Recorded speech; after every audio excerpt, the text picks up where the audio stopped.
Hello friends, this is Himanshi and welcome to let's learn.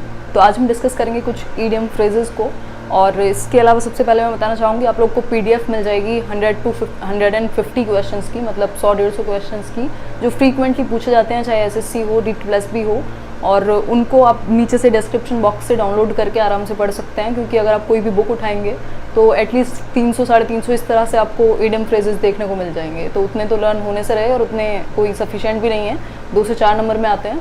तो start करेंगे। ये वो ईडियम फ्रेजेस हैं जो DT+ में स्पेसिफिकली बार बार पूछे गए हैं अलग अलग एग्जाम्स में, तो बहुत इंपॉर्टेंट हैं। और इनको हम ऑप्शंस के थ्रू नहीं, इनको हम मीनिंग के थ्रू देखेंगे, इनके एक एसोसिएशन बनाएंगे ताकि एक मेमोरी फॉर्म हो सके। आगे आप बाकी के जितने और पढ़ें उनमें आप खुद अपना एक रीजनिंग लगा करके, अपनी एसोसिएशन बिठा करके एक मेमोरी फॉर्म कर पाएँ। तो ये कुछ स्पेशल होंगे। स्टार्ट करते हैं। और अगर आपने अभी तक चैनल को सब्सक्राइब नहीं किया है तो सब्सक्राइब कर लीजिए। लेट्स लर्न को डेली हम अच्छी वीडियोस अपलोड करते हैं, बेसिकली डिस्कस करते हैं कुछ अच्छी चीज़ें। तो स्टार्ट करते हैं, फर्स्ट से देखेंगे। और आप अपना लॉजिक थोड़ी देर के लिए लगा भी सकते हैं, सबका अलग अलग लॉजिक हो सकता है याद करने का। तो जो मेरा एक डिस्कशन होगा वो स्पेसिफिकली मेरे थॉट से प्रभावित होगा। स्टार्ट करते हैं। First, built upon sand. Built upon sand मतलब सैंड क्या होता है? रेत आपका। तो रेत पर बनी हुई चीज़ कैसी होगी? मतलब बेसिकली बहुत स्ट्रांग होगी, मतलब बहुत अच्छी उसकी नींव होगी, बहुत ही कमज़ोर फ्रेजाइल होगी, बेसिकली जिसको वैनिश होना ही होना है, ख़त्म होना ही होना है। तो ये जो बिल्ट अपॉन सैंड है, ये क्या होगा इसका मीनिंग? मतलब कि एक ऐसी नींव कहें, ऐसा एक क्या बोलते हैं उसको, बेसिस कहें जो अनस्टेबल है, या फिर कहें तो on the basis of inexperience, मतलब कम एक्सपीरियंस के बेसिस पर कुछ कर देना, ठीक है, या फिर कुछ इस तरह की एक फाउंडेशन जो कि कमज़ोर है, ठीक है।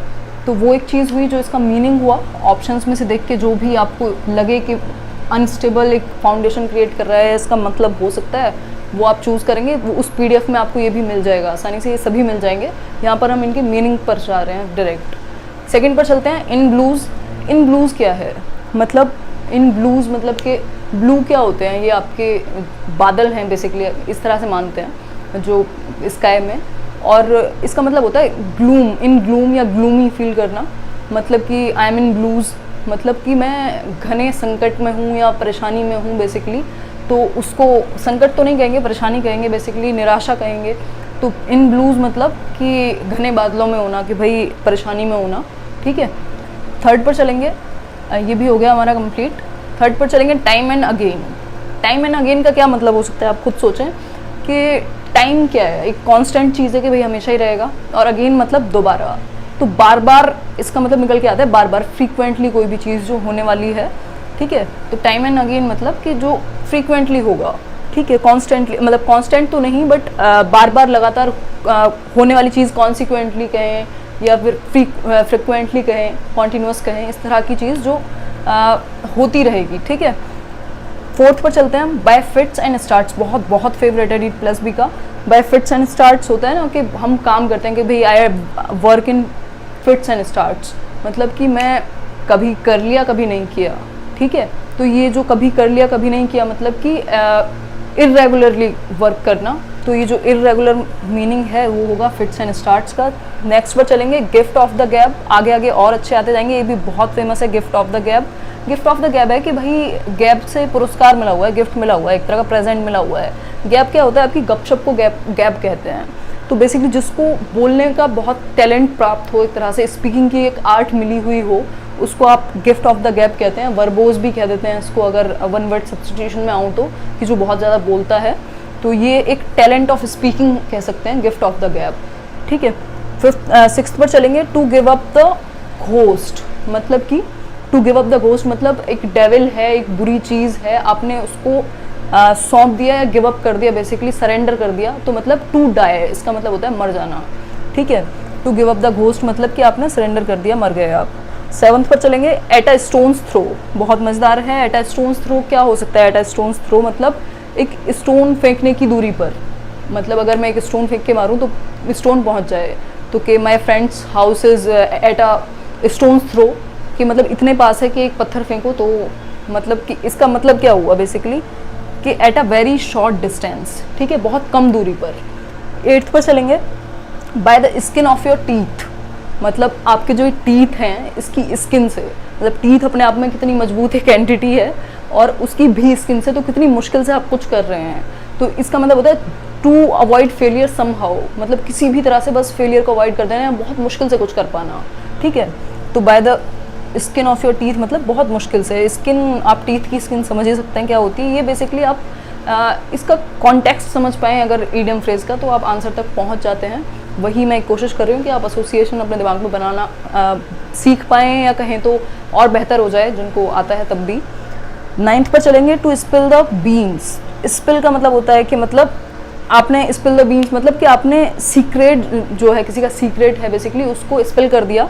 और या कहें तो अगर इसके सेंस में जाएं, स्पिल द बीन्स मतलब जो बीन्स होती हैं, फलियाँ होती हैं आपकी, उनको ऐसे खोल देना, तो उनके अंदर का जो है, जो भी कुछ, वो सीक्रेट बाहर आ गया।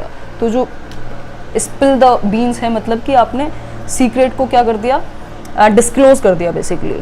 10th पर चलते हैं, कैट्स एंड डॉग्स बहुत बहुत फेमस है, ये सारे ही डिटेल्स में बार बार फ्रिक्वेंटली पूछे गए हैं।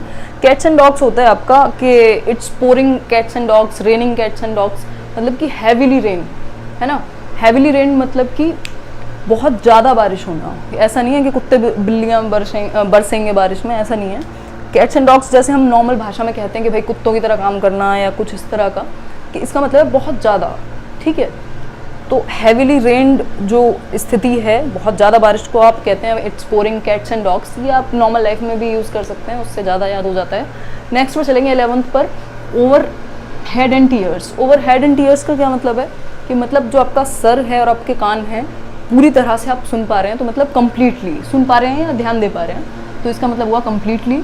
12th पर चलेंगे, आयरन फिस्ट। आयरन फिस्ट क्या होती है आपकी, ये फिस्ट है मुट्ठी, तो ये फिस्ट जो है ये आयरन की हो अगर, तो क्या कैसी होगी, ये बहुत मजबूत होगी, आसानी से तो टूटने नहीं वाली है, कुछ होने नहीं वाला इसको, तो स्ट्रिक्टली, बहुत ज़्यादा स्ट्रिक्ट, ठीक है।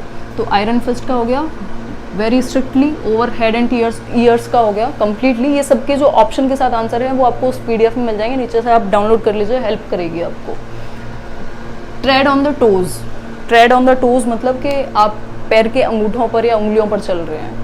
क्या काम है, बहुत मुश्किल काम है, आप अपनी मर्जी से तो करेंगे नहीं ऐसा कुछ। तो ट्रेड ऑन द टोज़ का मतलब है कि आप टू फॉलो समवन ग्रजिंगली, कि अनिच्छा से किसी को फॉलो कर रहे हैं आप, ठीक है। तो ये एक हो गया। अब चलते हैं 14th पर, put a spoke in the wheel. Put a spoke in the wheel मतलब कि जो आपका एक तरह से व्हील होता है, जो आपका व्हील होता है नॉर्मल पहिया, उसमें आपने कील गाड़ दी या पंचर कर दिया, ये मान लो एक स्कूटर बाइक किसी भी चीज़ को, और जब आप पंक्चर कर दे रहे हो तो इसका मतलब क्या है कि आपने किसी प्लान को बर्बाद कर दिया, ठीक है। तो जो एग्जीक्यूशन था या जो एक प्लान था उसको बर्बाद कर देना, तो ये होगा to spoke in the wheel. 15 पर चलेंगे, took him to task. Took him to task मतलब काम पे लगा दिया, कि भैया काम पे लगो। टुक हिम टू टास्क मतलब किसी को काम पे लगा दिया, अगर हम लिटरल मीनिंग देखें तो। लेकिन मीनिंग क्या होता है इसका, टू रेप्रीमेंड समवन, कि मतलब काम पे लगा दिया का क्या सेंस है कि डांट फटकार के काम पे लगा दिया, तो टू रेप्रीमेंड समवन, डांट कर। आगे चलेंगे 16th देखेंगे, to let the chips fall where they may B.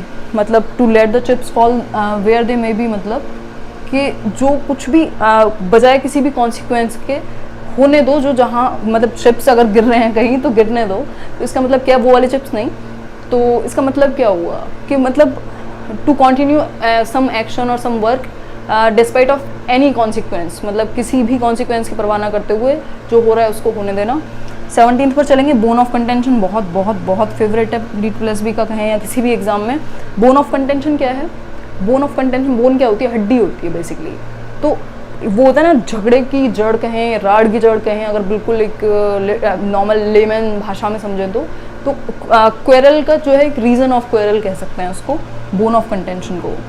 18th पर चलते हैं, to end in smoke. To end in smoke मतलब कि भाई धुएं में ख़त्म हो जाना एक तरह से, ये मान लो आप, अगर लिटरल मीनिंग पर हम जा रहे हैं। टू एंड इन स्मोक का मतलब है कि भाई फेल हो जाना, ठीक है, कुछ नहीं बचा, सब धुआं धुआं हो गया, फेल हो गया, ठीक है। इस तरह से आप याद रख सकते हो। 19th पर चलेंगे, to give oneself airs मतलब खुद को हवा दे दी, या कहें तो एयर कहें पंख भी दे दिए, इस तरह से भी आप सोच सकते हैं। तो टू क्या बोलते हैं उसको, बिहेव एरोगेंटली, मतलब एरोगेंटली आप बिहेव कर रहे हो, आपका कोई कंट्रोल नहीं है खुद पर, आपने पंख लग गए आपके एक तरह से, तो वो एक चीज़ है 20th व्हाट अबाउट दिस, कि भैया ये कौन सा है, यहाँ पे कुछ लिखा नहीं है। तो यहाँ पर आप जो वो 101 या 110 जो कुछ ईडियम फ्रेज हैं उनको पढ़ेंगे, और उसमें से जो आपका फेवरेट होगा वो नीचे कमेंट सेक्शन में ज़रूर बताएंगे। अभी भी आपका कोई फेवरेट ईडियम फ्रेज हो तो आप ज़रूर बताएंगे कमेंट सेक्शन में। ईडियम फ्रेज में अंदर क्या होता है, ईडियम होता है इनडायरेक्टली बोलता है बात को, और फ्रेजेस में क्या होता है, फ्रेज में आप कनेक्ट कर सकते हो उसी चीज़ से। मतलब कि जैसे कैट्स एंड डॉग्स है, अब आपको नहीं पता क्या कैट्स एंड डॉग्स, लेकिन इसका मतलब होता है कि भाई हैवीली रेन, कि बहुत ज़्यादा बारिश होना। लेकिन अगर हम फ्रेज पर आ जाएं तो इन ब्लूज़ को हम मान सकते हैं, या बिल्ट अपॉन सैंड है जैसे, तो ये डायरेक्ट फ्रेज है, आप समझ सकते हैं कि भाई रेत पर बना हुआ क्या होगा, कमज़ोर होगा, वैनिश हो जाएगा। तो ये थी एक वीडियो जिसमें हमने ईडियम फ्रेज पर बात की। आज फर्स्ट ट्रायल था बोर्ड का, तो आके इसको इम्प्रूव करने की कोशिश करेंगे इस एक्सपीरियंस को। और वीडियो कैसी लगी आप बताइएगा, कोई भी सजेशन हो तो ज़रूर दीजिएगा नीचे, और वीडियो लाइक ज़रूर करके जाइएगा अगर पसंद आई है तो। Thank you guys, thanks for watching, this was Himanshi signing off.